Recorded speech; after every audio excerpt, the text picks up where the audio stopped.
whatever, however you define that. But support the individuals who are trying to do this work for kids and for this community. We appreciate it because it could be lonely. It could be.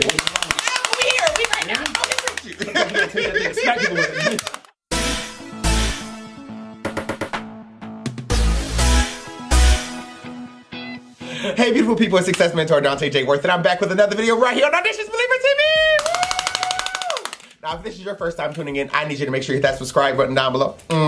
Make sure that you like this video. And make sure that you are commenting down below. Because my team and I absolutely love to read your comments. Now, tonight, we're being joined by the wonderful, the fabulous, the visionary. Tell them who you are, sir. Dr. Shaun Nelms. Woo!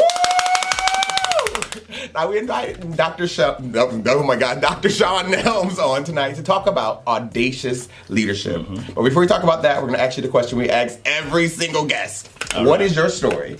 My story, brief story. Yeah. Born and raised Buffalo, New York, to my wonderful mom, Pat, and father, James. Hey, mama. Hey, what's up? My dad passed away when I was about 14 years old. He had a long story, and which includes some addiction. Yeah. But it's not a story of struggle. I mean, he really tried to plant seeds in us that we would be able to instill in our own children. So for him, I'm thankful. But my mom held it down. She's a hold it down mom. And I have 3 biological siblings. Nice. But my mom was a foster mom. So I have a ton of foster brothers and sisters, a bunch of church folks. And, we love church family. That's right. That's right. Yeah. But in all, I have a big family in Buffalo, born and raised in city schools, and went to Fredonia for my undergrad, and then finished at U of R for my master's and my doctorate. And landed here in Rochester. Rochester! We're so glad to have you here. Right. So, thinking about audacious leadership, what comes to mind when you hear that? You know, I thought about that. So audacious, like bold, powerful, fearless. You know, I think to be audacious, you have to be grounded. Yes. And knowledgeable about what you're being audacious about. So I'm going to say informed. And so it's an informed leader who has a vision and a journey towards something greater than themselves. Yes. So whoever that audacious leader is, he or she should really be grounded in theory and be grounded with a moral purpose and compass leading them in the right direction. To me, that's being audacious. That's really good. Yeah. That's good. We know that you took on this huge project of coming on to East High School and teaming up with U of R. Yeah. What has this position, being superintendent of East High School, taught you about yourself? Man, just how thankful I am and was for receiving a quality education in Buffalo, City Honors High School.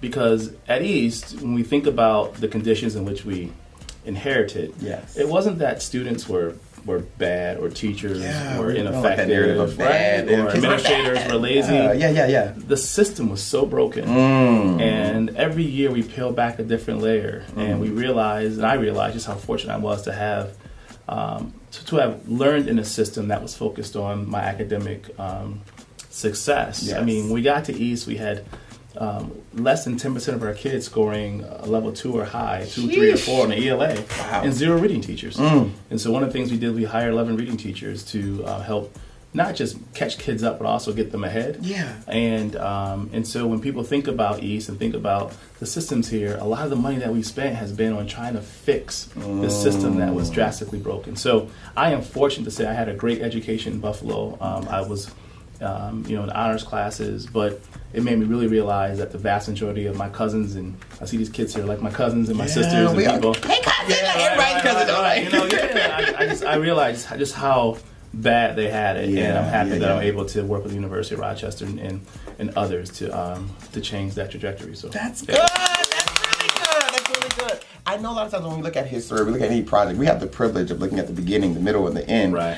How has being in leadership with the vision of just coming into this situation, a broken system, how did that work for you? Like, how did you get into the process of getting to the work? Man, it was tough because, you come into a place having one perspective. And again, when you start to understand the root causes of failure, it forces the entire culture to shift. And so here I was lucky enough to have a very strong teaching core, very smart and talented administrators, parents who were vocal, like that they should be like demanding of what they have for their kids, and students, like they shared their voice, and they let us know that for everything from the food wasn't tasting good to this teacher here is always talking trash about me, to this coach isn't good enough.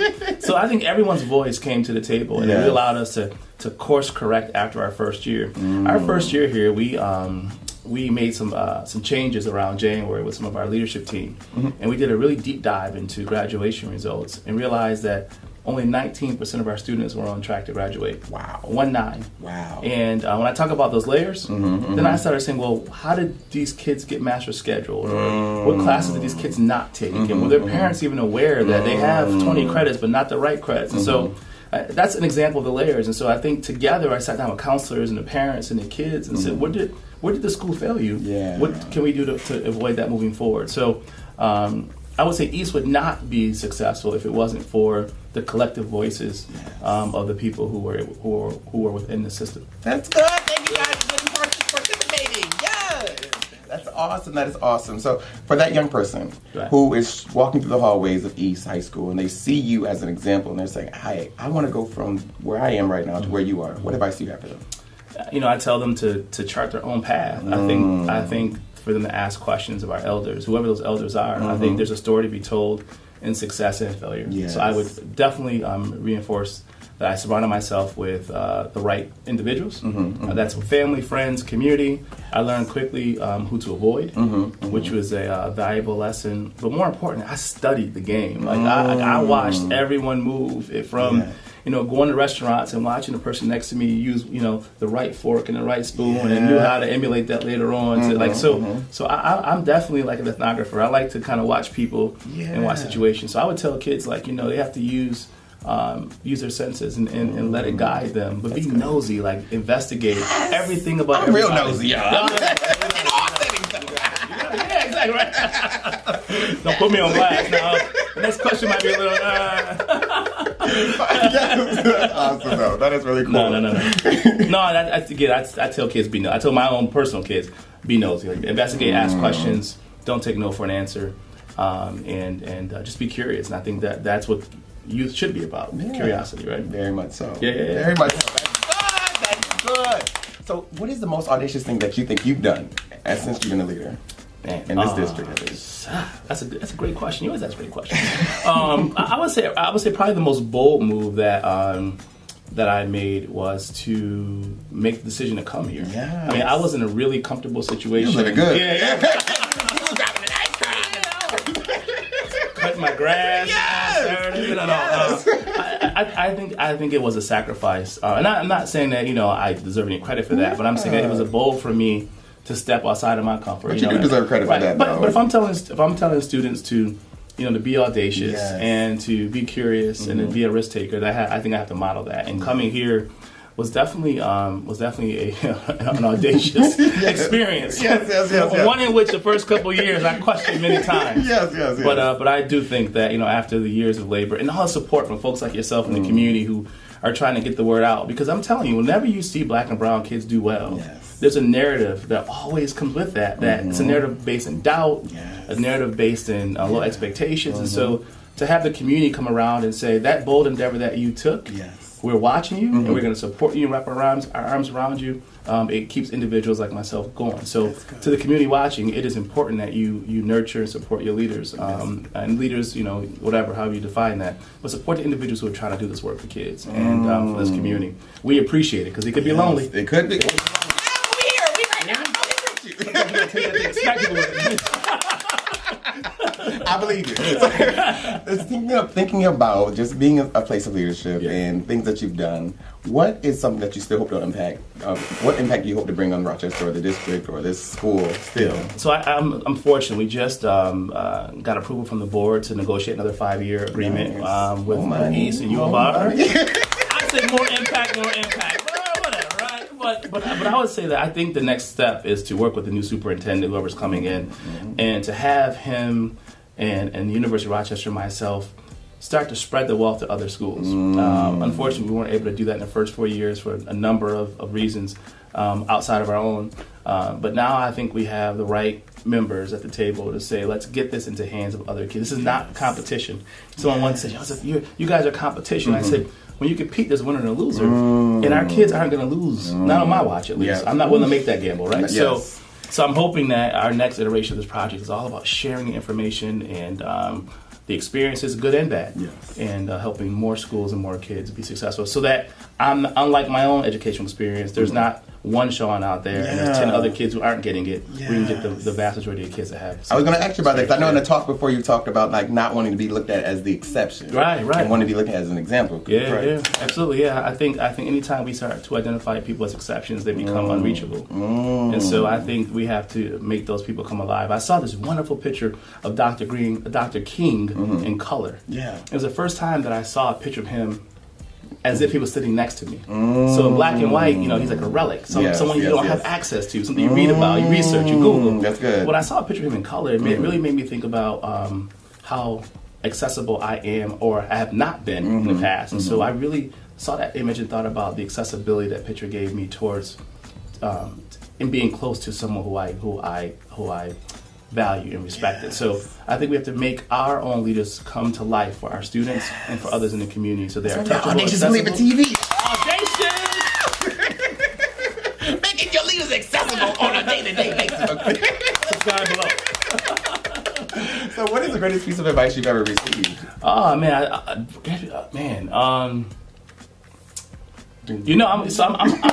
gonna keep it relevant. And so those who know me, I've been on my Nipsey Hussle flow for a minute now, and he's dropped many lines in that album as well as other hip hop artists. I'm a huge hip hop fan, but he said, circle gets small, everybody can't go, and I think that advice is something that as I've gotten older, I realize that not everyone is built for this. That's a mic drop moment.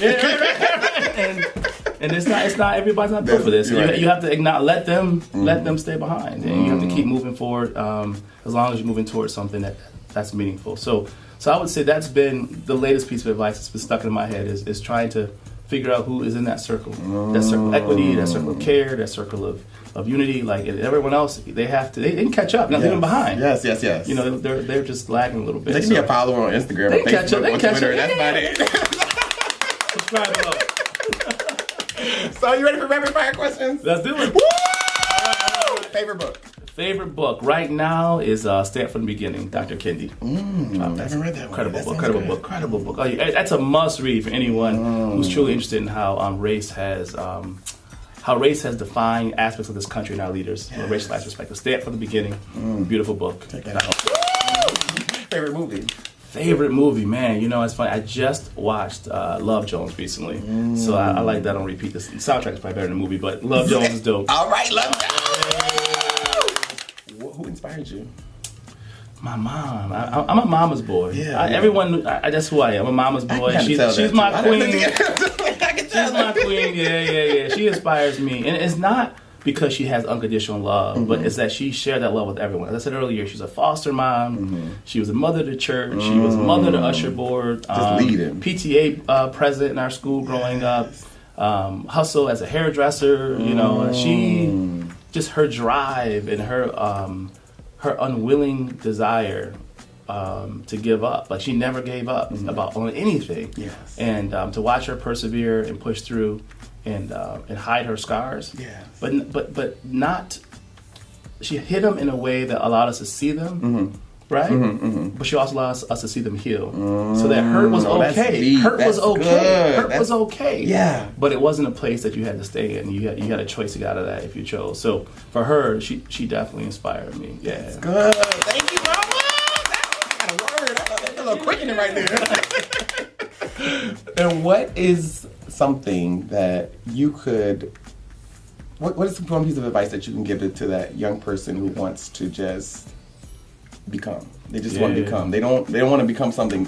They don't know exactly what they want to become yet, but they just want to become something great in this world. I would say, besides watching Audacious Believer, where you have a lot of heroes and heroines speaking truth to power. Yes. I would say to find truth in text. I think they have to understand historical context of how we got here so they can decide how they want to move forward. I think a lot of our youth is missing that. I grew up at least in an environment in which I had a lot of elders in the community who reminded us of the struggles that they took to get us to a place where we could have free education and we could have opportunities to go to college. Yes. I think that for our generation, the folks who 30 to 45, 50 years old, I don't think we've done a really good job of helping our youth understand the path that our grandparents and great-grandparents took.